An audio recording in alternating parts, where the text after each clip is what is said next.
Lectura del Santo Evangelio según San Lucas. En aquel tiempo Jesús llegó a Nazaret, entró a la sinagoga y dijo al pueblo: Yo les aseguro que nadie es profeta en su tierra. Había ciertamente en Israel muchas viudas en los tiempos de Elías, cuando faltó la lluvia durante 3 años y medio, y hubo un hambre terrible en todo el país.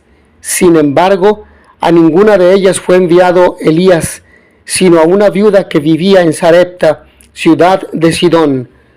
Había muchos leprosos en Israel en tiempos del profeta Eliseo. Sin embargo, ninguno de ellos fue curado, sino Naamán, que era de Siria. Al oír esto, todos los que estaban en la sinagoga se llenaron de ira, y levantándose, lo sacaron de la ciudad y lo llevaron hasta una barranca del monte sobre el que estaba construida la ciudad para despeñarlo. Pero él, pasando por en medio de ellos, se alejó de allí. Palabra del Señor. Jesús se alejó de allí, siguió su camino.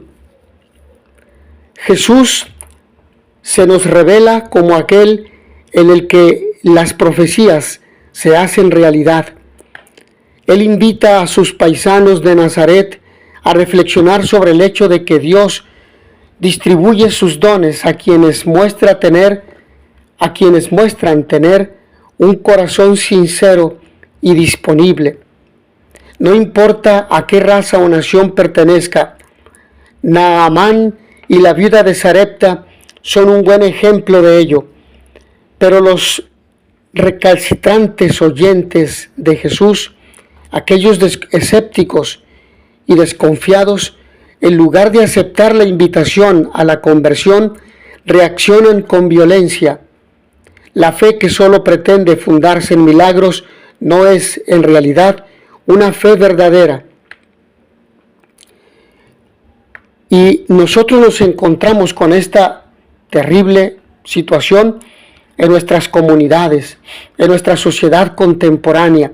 Mucha gente que dice ser creyente, que dice ser cristiana, que dice ser católica, tiene una actitud escéptica, tiene una actitud de rivalidad o de desconfianza.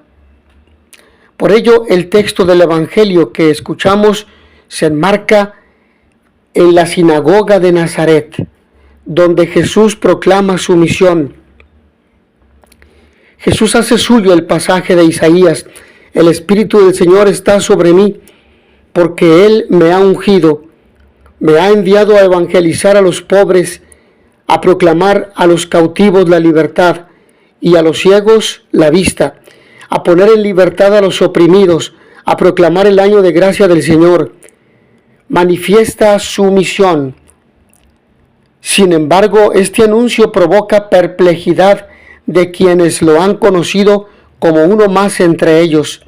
Se podría pensar que la familiaridad con Jesús se transforma en un obstáculo para creer. Es como decir: es uno demasiado parecido a nosotros. Aquí ha vivido en nuestro barrio, en nuestra colonia, lo conocemos. Y por ello la gente desconfía de él. La gente no cree que tenga un mensaje de parte de Dios, como te puede pasar a ti, catequista, a gente de pastoral, a ti que ocupas un servicio como coordinador en un grupo, a ti que eres aquel que lleva la palabra de Dios a los hermanos en la comunidad parroquial, en el barrio, en la capilla, a los hospitales, a los diferentes ambientes, y entonces lo ven tan común que dicen: no le creemos, no creemos en tus palabras, y la gente espera ver milagros portentosos para creerle, para darle credibilidad a su persona y a su palabra. Y en ocasiones, lamentablemente, vienen chismes, vienen injurias, vienen difamaciones, y entonces esto genera que le quiten autoridad moral a aquel hombre o a aquella mujer, con lo cual lo desechan y lo excluyen. Si el tiempo cuaresmal es un momento oportuno para la reflexión, la interioridad y la conversión, qué bueno es dejarnos interpelar por la persona del Señor que nos sale al encuentro. Y nos sale al encuentro a través de un libro, un buen libro que nos habla de Él. Escuché a una persona decir que Dios nos habla solamente en la oración y no por medio de libros. Pero ¿en qué error está esa señora o esa persona? Porque la religión católica, la religión cristiana, es la religión del libro. Basta recordar la Biblia. La Biblia es el libro sagrado, pero todo libro que nos hable de Dios y si nos conduce a Él, es un libro al cual debemos abrir el corazón para que Dios entre en él y cambie nuestras actitudes egoístas, nuestras actitudes escépticas, de envidia, de desconfianza. Por ello, qué bueno es dejarnos interpelar por la persona del Señor que nos sale al encuentro a través de un acontecimiento, de una persona, de un libro, de una oración, de una película, a través de una llamada de atención, de una corrección, a través de este video, de esta reflexión. La salvación que se ofrece de manera permanente solo necesita ser aceptada. El hoy en el texto indica el carácter actual de la propuesta. Hoy se ha cumplido este pasaje de la Escritura que acaban de oír. La conversión implica una apertura de la mente y el corazón para percibir la acción de Dios en la cotidianeidad de nuestra vida, en lo ordinario. Es una invitación a redescubrir en lo conocido, lo misterioso del obrar de Dios, el misterio de Dios, aún en aquella persona que no te cae, aún en aquella persona que no entiendes, si sientes envidia por ella, sientes coraje, sientes molestia, aún en esa persona que la veas con pobreza, pero Dios habla por medio de ella, de esa catequista, de ese agente de pastoral. La reacción de los vecinos de Jesús es el obstáculo para su misión, sin embargo, eso no lo detiene. Por el contrario, se abre camino, porque el plan de Dios va más allá de nuestras expectativas y va más allá de nuestros escepticismos. El anuncio de la buena noticia siempre nos impulsa a ser creativo y poner nuestras capacidades y energías en la tarea. Que estos días de Cuaresma nos dejemos sorprender por Dios que se manifiesta en lo cotidiano de nuestra vida. Y por ello sale a nuestra mente, a nuestros ojos, la pregunta: ¿soy yo Dios para repartir vida y muerte? La grandeza y el poder de Dios se manifiesta en la sencillez de fenómenos naturales. Habló en la suave brisa, dice el Antiguo Testamento, pero asimismo en hechos extraordinarios que están más allá de lo que el hombre puede imaginar. En todos los fenómenos sobresale la grandeza de Dios, ante la que el hombre solo puede manifestar su sorpresa convertida en alabanza. La narración que nos trae la primera lectura de este día nos habla de una manifestación extraordinaria del poder del Señor, poder que no se reduce a su pueblo, sino que se extiende a todos los hombres, porque no es Dios exclusivo de nadie. Él se da a todos los que buscan el bien y la verdad. Jesús por ello se alejó de allí, siguió su camino, de aquella gente que lo rechaza, y tenemos que estar atentos para no ser nosotros los que lo rechazamos, porque Dios nos visita a través de su palabra, por medio del Evangelio, por medio de la Eucaristía, pero también por medio de personas. Dios puede venir en un hombre, en una mujer que nos trae la buena noticia, atentos. Si rechazamos a ese hombre que viene de parte suya, a esa mujer, rechazamos a Dios mismo. El Evangelio que hemos proclamado concluye con una frase que me ha parecido muy significativa, con la que se cierra el texto proclamado. Jesús se abrió paso entre ellos y siguió su camino. ¿Qué camino? El marcado por la voluntad de su Padre. Ese camino hecho de verdad que desdeña la incongruencia y la hipocresía de muchas realidades revestidas de religiosidad. Él ha hablado a sus paisanos con franqueza, señalando cómo Dios no se sujeta a nuestras costumbres y rituales, tampoco es propiedad de nadie. Abarca a todos los hombres que lo buscan con sincero corazón. Lo que Él quiere es la liberación de todos, la liberación del pecado. Por eso manifiesta su poder en todo momento e incluso con personas alejadas de la fe de Israel, esas que viven otros dioses como Naamán o la viuda de Sarepta, para que encuentren al Dios único, vivo y verdadero.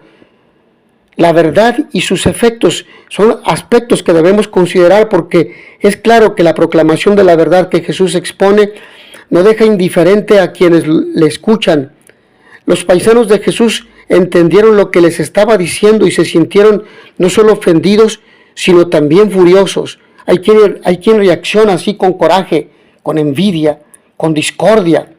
Su reacción es la de quien no sabe aceptar y asumir lo escuchado, ya que eso exigiría muchos cambios a realizar en la vida, porque le cae el 20, como dicen algunos aquí en México, porque le molesta. Por eso, cuando no es así, con frecuencia lleva a reafirmarse en lo contrario desde la agresividad. Se ponen agresivos. Jesús está comenzando su labor evangelizadora. Ya ha realizado milagros y su mensaje se va extendiendo por aquellas aldeas. Seguramente que sus paisanos esperaban algo diferente.